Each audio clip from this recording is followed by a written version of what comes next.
c'est la situation qui se répète.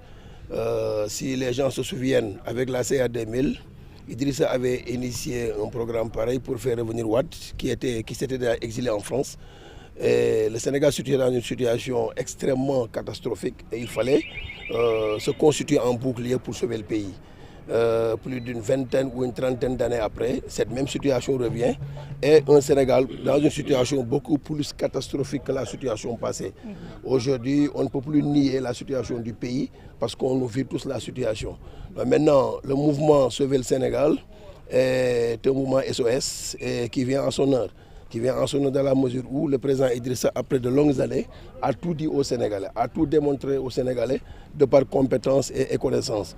Maintenant, peut-être que l'entêtement des Sénégalais a poussé le pays dans cette situation et on ne serait pas là à regarder ce pays sombrer et être complètement à genoux. Ce qu'il faut déjà, c'est que des Sénégalais de cette nature se lèvent à travers la diaspora et dans le pays pour essayer de sauver ce pays. Sauver ce pays, ce n'est pas sauver nous qui sommes déjà à la retraite, mais sauver notre jeunesse, sauver nos enfants et notre... Donc, je vois cette situation qui prévaut dans ce pays et des Sénégalais qui se lèvent très conscients de la situation du pays et on ne peut que s'en féliciter.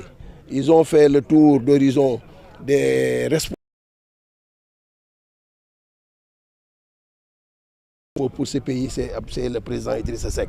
Donc on peut nous que s'en féliciter, nous qui depuis pendant plus d'une trentaine d'années n'avons pas cessé de sillonner le pays pour parler à ces Sénégalais, pour leur décrire le profil de notre responsable, mais peut-être que les gens n'avaient pas encore ouvert les yeux.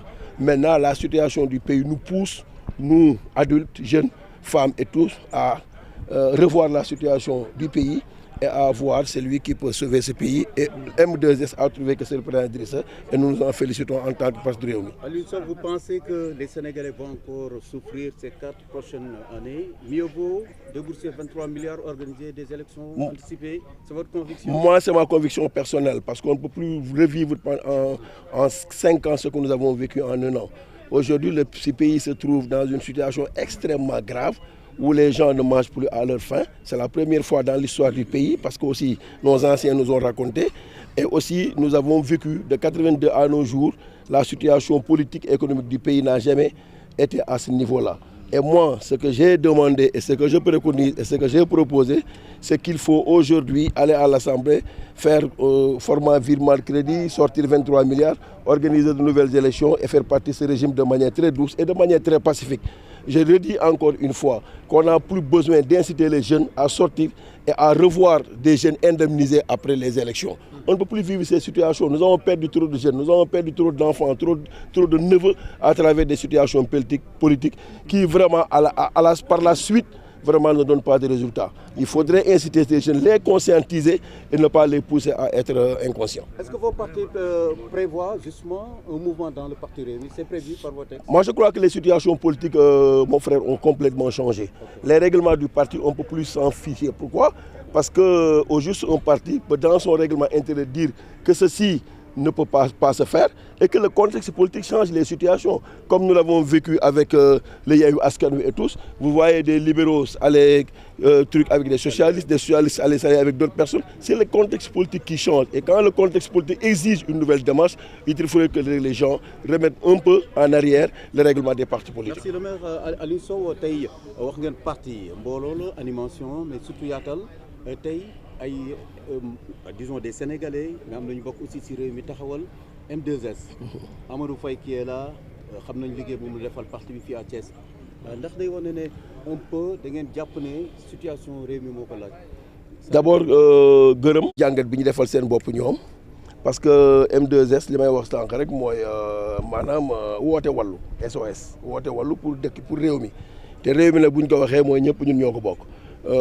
ñoom ñoo dem toogal seen bopp def jàngat xool xam ne dëkk bi fi mu toll nii ñun boog naam duñu ay mag trop mais ku commencé politique bi président de la République juddoo 82 ba tey nga nekk ci am na loo fekkee ñoom nag am na ñu ci nekk ñoo xam ne ñoo toog xoolal seen bopp xool paysage politique bi xool ñi ko composé xool ni jàpp nañ ni situation réew mi fii mu toll il faut ñu indi ku mën a sauver dëkk bi ñoom nag ñoo waxtaan ci seen biir xool ni profil yi ñu gis expérience yi ñu xam-xam yi ñu gis président Idrissa moo ju mën dara ñu ñëw wax ñu ko ñëw pour yëkkati ko bu ñu ko yëkkatee nag ñun dañ ciy kontaan ndax tey mënoon nañ koo féetale ci beneen leader politique boobaa dañuy nekk di daw mais comme lii judd na damay wax au nom du secrétariat national au nom du président que ni lii mbégte lañ ci jëlee ñun que ay sénégalais toogal seen bopp xool ba ni yéen seen leader bii tey réew mi moo ci mën dara te nag situation pays bi nag ku waxul dëgg wax fen mooy réew mi tar na tar goo xam ni man de damay wax ni ba ma commencé politique fekkee lu bari ba tey situation réew mi musul yegg si fii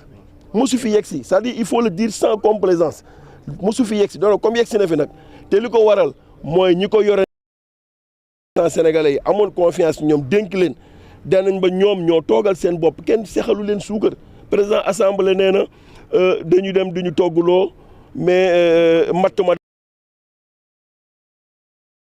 pompe tàngal donc moom il est un peu en déphasage par rapport ak réalité bi premier ministre toog wax li muy wax réew mi dañ ko war a jële ci xastante xuloo saaga ak ay xeex li dee ci réew mi ci ay doomu aadama ci ay promesse politique ci ay revendication politique dafa doy sëkk indemnisation dootu fi amati li am mooy wax ak jeunes yi yee leen ne leen nag réew mi fii la war a dem te nii lañ ko fa war a yóbboo man lépp lu ànd ak xuloo ànd ak xeex ànd ak xaste ànduma ci li ma ànd mooy ñu wax ak nit ñi comme suñu leader Idrissa boo gisee ñu koy reproché lu bari dañuy wax ni du xeex du xuloo xeex ak xuloo defarul dara te yàgg na ko wax naa ko ci biir Abdoulaye Wade moo noonu du ma dox ci néew pour dugg palais Idrissa ne am réew moo ko soxla doo ko taal kon ñooñu bu ñuy bañ loolu ñun jeunes yi lañ koy bañal. nga jàpp ne fii ak 2029 dina métti si Sénégalais ndokk nañu jéem a defal élection anticipée donte démocratie lañ ne 54% Sénégalais ñoo fal ñu fi nekk pour 2029.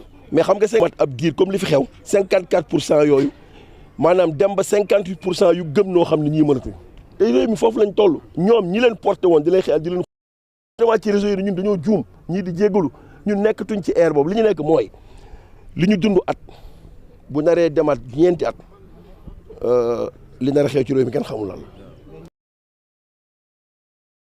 la naan moo gën ba opération diñ ci fekk loolu mooy lan su fekkee mën nañ dem assemblée nationale vraiment proposer virement de crédit wu 23 wala 25 milliards organiser de manière pacifique de nouvelles élections tous les partenaires internationaux les relations internationales entre le Sénégal et les autres pays yàqu na complètement et adduna bi loolu moo koy doxal les États-Unis ne peuvent plus sans la France ñun tam mënuñu dem sans les autres pays alors qu'on a plus confiance à ces institutions internationales qui peuvent nous donner de quoi travailler mais arrêtons cela très vite. jërë ngeen jëf merci. maa ngi Dakar gëj naa la. moom mii wax dara la ci doofu la. Monsieur Faye, présentez-vous s'il vous plaît. C'est Amadou Faye, l'actuel coordonnateur du mouvement M2S. Voilà. Comment est née justement l'idée de mettre en place le mouvement Sauver le Sénégal? C'est après un diagnostic sans complaisance de la situation politique du Sénégal qu'un groupe de collègues, d'amis, se sont présentés pour dire maintenant il faut sauver le pays. Bien sûr, on a été quelque part un peu sucé à l'oreille par un éminent homme politique qui nous a appuyés dans cette logique et nous a encouragés dans la démarche. Et pourquoi pas, nous nous sommes dit, il faut foncer. Parce que tout est parti d'un sargal. Et ce sargal, ça a failli créer des problèmes dans le parti Réumi. Et par la suite, nous nous sommes dit, au lieu d'insister sur ça et que les gens ne comprennent pas l'intention au départ, donc il va falloir qu'on mette balle à terre pour ensuite créer un mouvement, s'organiser davantage, pourquoi pas montrer les Sénégalais les problèmes, les véritables problèmes du Sénégal. On est en démocratie malgré les difficultés. Il va falloir 4 ans pour préparer l'élection de 2029. Comment comptez-vous y prendre? Bon, nous allons faire du maillage, comme on le dit, et travailler en étroite collaboration avec le secrétariat national de Réumi, parce que c'est une évidence. Parce que comme nous avons pour le même leader, nous avons opté pour le même leader, en l'occurrence le président Idrissa Seck. Donc, une collaboration sincère s'impose. Vous voyez. Et d'ailleurs, dans ce mouvement, il y a des éléments qui sortent du flanc du Réumi, sans compter maintenant des mécènes très ambitieux et conscients de la gravité qu'il y a dans ce pays, de nous appuyer et de nous accompagner dans cette logique. Certainement, vous avez l'aval du patron. Il ne sait même pas de quoi il s'agit. C'est pourquoi cela m'a fait beaucoup rire. À chaque fois, les gens me disaient, mais coordonnateur, il faut sortir pour donner la bonne information. Et je dis que c'est une bonne chose, parce que chacun essaie de vendre peut-être son journal, ou bien de se rendre plus visible face à l'homme Idrissa Seck, qui est un produit facilement commerciable. Donc c'est pour cela qu'il lui prête des propos qu'il n'a pas. et ça incite les gens à s'intéresser davantage. Vous n'avez pas discuté avec lui sur ce projet? Non, non, jamais. On a discuté qu'avec les responsables comme celui-ci, docteur Dieye, le vice-président aussi, et le doyen Mamadou Dieye et d'autres, pour maintenant leur mettre au parfum, pour qu'ils ne se sentent pas vraiment dépaysés une fois que le mouvement prend de l'envergure. Ok. Merci M. Amadou Faye, coordonnateur M2S. Mouvement Sauver le Sénégal, ngeen taxawal ko li ngeen bëgg mooy ngeen fexe tey jii ba convaincre yaay président Idriss Seck mu nekk seen candidat fii léegi 2029. jàpp ngeen ne Sénégalais yëpp dund nañ ko situation Sénégal fu mu ne mais 1 an lañ defagum. c'est 2029 fii léegi ñeenti at la. lan ngeen fas yéene def liggéey bi pour que Sénégalais yi ngeen convaincre leen. liggéey bi kay mooy li ñuy wax yee Sénégalais yi d'abord pour ñu xam ni nit doo ko bañ ci làmmiñu noonam et Idriss Seck est victime de ça.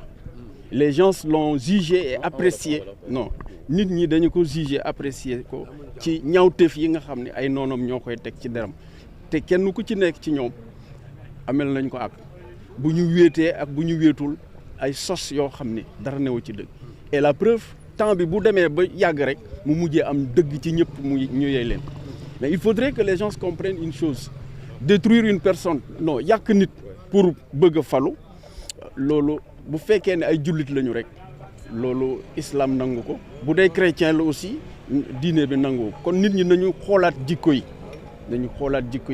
bëgg falu bu mu tax nga yàq nit. léegi tâche boobu nan ngeen di def pour effacer ko ba mu set parce que wax nga produit Idriss Seck jafewul jaay. voilà liggéey bi nan ngeen koy def ak surtout seen diggante ak parti Rewmi parce que yéen mouvement ngeen. waaw xam nga nag parti souvent seen organisation interne dama la ko wax dañoo xaw fiir ci seen biir et d'ailleurs bon yooyu yëpp ñu ngi koy sóoraale mais ce qui est sûr et certain dans notre parti loolu bale nañ ko en amont parce que le fait que déjà balaa mouvement di taxaw gis nañu les responsables ak tout ça wax leen mbébét yi nal yi ba ñu ànd ci dañu accompagner gis ngeen docteur tey mi ngi fi wax na tey wax yu am solo dugal loxoom ci li tax tey affaire bi mën a jaar ci yoon accompagner d'ailleurs il a prévu benn chanson boo xam ne ça commence à c'est vraiment intéressant jërëjëf docteur ci taxawaay bi kon donc comme ni ma ko waxee rek tey sénégalais ñoo war a ubbi seen gët ñu éviter di dem ak passion ñu bañ di demee aussi déggoo na et beneen bi yéen journaliste c'est beau gis ngeen liggéey bi ngeen def nu mu rafete très noble mais des fois aussi da ngeen war a taxaw a nekk contre pouvoir par parloo bu ñëwee rek mooy indi yeneen parce que yéen a war a leeral askan wi te lépp lu ngeen wax askan wi dañ koy gëm parce que xam nañu journaliste du waxantu kon ba tax na nag il faut donner la bonne information pour que aussi nit ñi leen di déglu xam na ni lii information bi de information bu dëggu la information bu jaadu la jar na tey. pare ngeen wër Sénégal ak diaspora bi. bien sûr diaspora bi Sénégal sax kii na laajal gars yi fi ñu dem nañu foo xam ne mar d'Italie man dama yaakaaroon ni xëy na Sénégal fii la yem Thiès ak gox yi ma jot a dem en tant que fonctionnaire mais gis naa ne ci biir Thiès sax am na gox yoo xam ni xamuma ko woon ci à travers action yi ñu def ci weer encore une fois di leen gërëm vous les journalistes malgré que sànni naa tuuti benn xeer mais xoolal naaj bi nu mu tàngee ngeen jël seen temps vraiment di fësal lii amel nañ leen njukkal vraiment jërë ngeen jëf